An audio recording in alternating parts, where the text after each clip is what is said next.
కొత్త month start అయింది కదా, ఇంకా శాలరీస్ టైము. శాలరీ ఇలా వచ్చిందో లేదో అలా ఎగిరిపోతూనే ఉంటుంది ఏదో ఒక విషయంలో. ఇంకా ఇంట్లోకి సరుకులు తెద్దామని మా శాలరీని ఎగరగొట్టుదామని అయితే వచ్చినాము. హైలైట్ ఏంటంటే మాతో పాటు మా శాండ్ బాబు కూడా వచ్చింది ఈసారి ఫస్ట్ టైం మార్కెట్కి. ఎంతో షాపింగ్ చేద్దామని పెద్ద లిస్ట్ రాసుకొని అయితే పోయినాము. కానీ మేము రాసుకొని పోయిన పెద్ద లిస్ట్కి ఇంకా పెద్ద లిస్ట్ యాడ్ అయిపోయింది. మేము మార్కెట్కే అనుకొని వెళ్ళినాము, ఇంకా అక్కడ కొన్ని సామాన్లు మాత్రమే తీసుకొని యాజ్ యూజువల్గా మళ్ళీ డీమార్ట్ కూడా వెళ్ళినాము. అయితే ఇక్కడ గణేషుని పెట్టిరు అన్నట్టు మార్కెట్లో అసోసియేషన్ తరఫున. ఇంకా అక్కడ జై బోలో గణేష్ మహారాజ్కి అని చెప్తే మా శాండ్ బాబు కూడా జై అని చెప్తున్నాడు.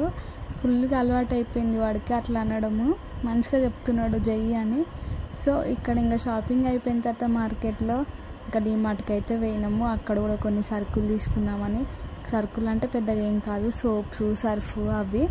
మా బిల్ ఎంత అయింది, మేమేం సరుకులు తీసుకున్నామని ఫుల్ వీడియో ఛానల్లో ఉంది, డూ వాచ్ ఇట్. అంతే, ఇంకా వీడియో. Bye bye.